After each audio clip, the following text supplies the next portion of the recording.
നിങ്ങൾ ചോദിച്ച വാങ്ങുന്ന വോട്ടിൽ ചിറയിൻകീഴ് നിയോജക മണ്ഡലം UDFന്റെ കരങ്ങളിൽ ഭദ്രമാക്കുന്നതിന് വേണ്ടി നിങ്ങളെ തന്നെ ഏൽപ്പിച്ചിരിക്കുകയാണ്. ഓക്കെ, അത് കഴിഞ്ഞ് വിജയിച്ച് ഇവിടെ വരുമ്പം നമുക്കിവിടെ വെച്ചൊരു കപ്പയും മീൻകറിയും ഒക്കെ കഴിച്ച് സന്തോഷം നമുക്ക് ആഘോഷിക്കാം.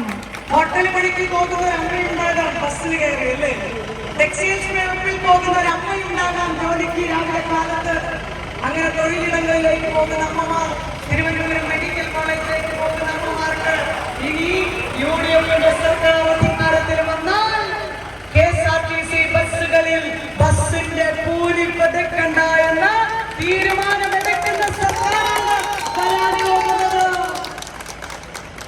കുഞ്ഞുനാളിൽ ഞാനൊക്കെ ആഗ്രഹിച്ചിട്ടുണ്ട്, എന്റെയൊക്കെ കുട്ടിക്കാലത്ത് ഒരു നോട്ട് പുസ്തകത്തിന്റെ ഇരുവശത്തും ഒരു വശത്ത് മലയാളം എഴുതും, ഒരു വശത്ത് ഇംഗ്ലീഷ് എഴുതും. അങ്ങനെ എഴുതിയവരെ കൂടി ഉണ്ടാവൂലേ? അന്ന് ഒരു സ്വന്തമായിട്ട് ഒരു വിഷയത്തിന് ഒരു നോട്ട് പുസ്തകം വാങ്ങാൻ കഴിഞ്ഞിരുന്നുവെങ്കിൽ എന്ന് ചിന്തിച്ചു. അടുത്ത വീട്ടിലെ കൂട്ടുകാരി നല്ല ബാഗുമായിട്ട് സ്കൂളിലേക്ക് കൂടെ വരുമ്പോൾ കീറിക്കളഞ്ഞ ബാഗുമായി സഞ്ചിയുമായി പോകുമ്പോൾ ഞാൻ ആഗ്രഹിച്ചിട്ടുണ്ട് ഒരു ബാഗ് വാങ്ങാൻ പറ്റിയിട്ടുണ്ട് എങ്കിൽ. നല്ല കുപ്പിവളകള് ഉത്സവ പറമ്പിൽ കാണുമ്പോൾ ഞാൻ ആഗ്രഹിച്ചിട്ടുണ്ട് ആ കുപ്പിവളകളൊന്ന് വാങ്ങാൻ പറ്റിയിരുന്നുവെങ്കിൽ. പല കൂട്ടുകാരികളും കളറുള്ള നല്ല ഭംഗിയുള്ള കമ്മലിട്ട് വരുമ്പോൾ ഞാനും ആഗ്രഹിച്ചിട്ടുണ്ട് അതുപോലെ ഒരു കമ്മല് വാങ്ങാൻ. പക്ഷെ എവിടെ നിന്നും കൂലിപ്പണിക്കാരനായ അച്ഛന്റെ കൈകളിൽ പോക്കറ്റ് മണി കിട്ടുമോ? അരി വാങ്ങാൻ തന്നെ ഉള്ള കാശ് ഉണ്ടാക്കുന്നത് എങ്ങനെയാണെന്നറിയാം. അമ്മ ജോലിക്ക് പോകണം, അച്ഛനും പണിക്ക് പോയാലേ കിട്ടും. അതിന്റെ ഇടയിൽ പോക്കറ്റ് മണി ഉണ്ടാവില്ല. പക്ഷേ ഈ വരുന്ന 4-ാം തീയതി, മെയ് മാസം 4-ാം തീയതി കഴിയുമ്പോൾ UDFന്റെ സർക്കാർ അധികാരത്തിൽ വരുമ്പോൾ, ചിറയിൻകീഴിൽ നിങ്ങളുടെ പ്രതിനിധിയായി ഞാൻ വിജയിച്ചു വരുമ്പോൾ വിദ്യാർത്ഥിനികൾക്ക്, കോളേജ് വിദ്യാർത്ഥിനികൾക്ക് എല്ലാ മാസവും 1000 രൂപ പോക്കറ്റ് മണിയായി അവരുടെ ആവശ്യങ്ങൾ നിറവേറ്റുന്നതിന് കൊടുക്കുന്ന പദ്ധതിക്ക് രൂപം കൊടുക്കാൻ പോകുക. പെൻഷൻ വാങ്ങുന്ന അമ്മമാർക്ക് 3000 രൂപയാക്കി ഉയർത്തുവാൻ പോവുകയാണ്.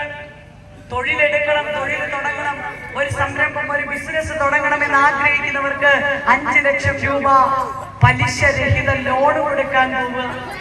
അസുഖം വന്നാൽ ചികിത്സിക്കാൻ പോകണം. നമ്മൾ ഒരിക്കലും പ്രതീക്ഷിക്കാതെ വലിയ വലിയ അസുഖങ്ങൾ വന്നാൽ നമുക്ക് വലിയ വലിയ ആശുപത്രികളിൽ പോകാൻ സാധിക്കുന്നില്ല.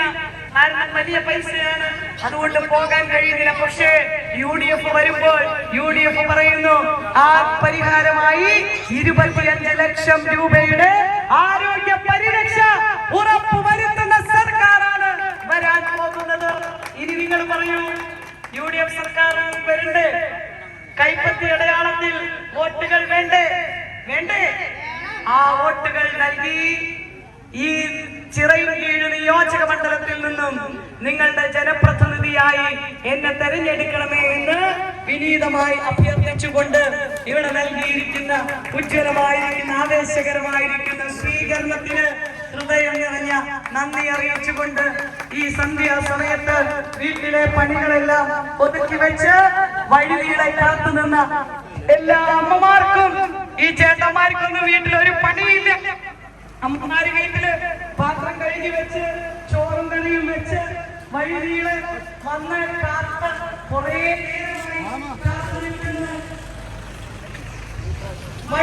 കാത്തു നിൽക്കുകയാണ്.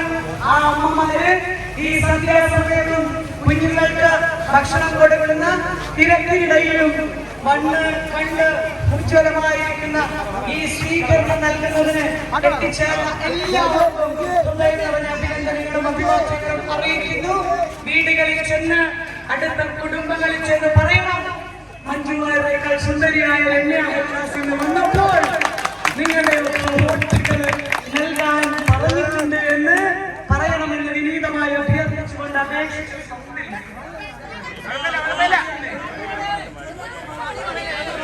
എന്റെ ശബ്ദം വളരെ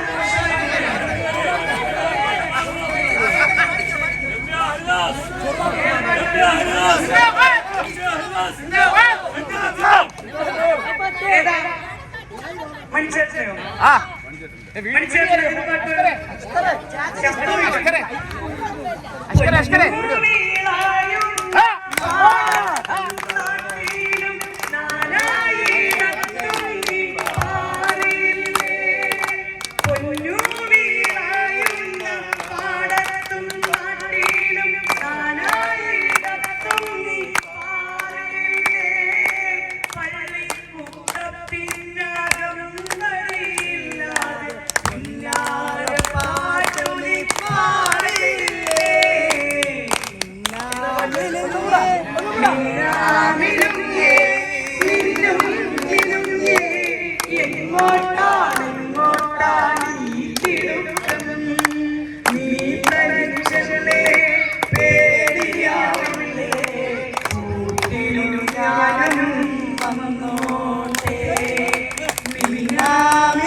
നിങ്ങൾ ചോദിച്ച വാങ്ങുന്ന വോട്ടിൽ ചിറയിൻകീഴ് നിയോജക മണ്ഡലം UDFന്റെ കരങ്ങളിൽ ഭദ്രമാക്കുന്നതിന് വേണ്ടി നിങ്ങളെ തന്നെ ഏൽപ്പിച്ചിരിക്കുകയാണ്. ഓക്കെ, അത് കഴിഞ്ഞ് വിജയിച്ച് ഇവിടെ വരുമ്പം നമുക്കിവിടെ വെച്ചൊരു കപ്പയും മീൻകറിയും ഒക്കെ കഴിച്ച് ആ സന്തോഷം നമുക്ക് ആഘോഷിക്കാം. കൂടെ ഉണ്ടാകണം. പോയിട്ട് വരാം.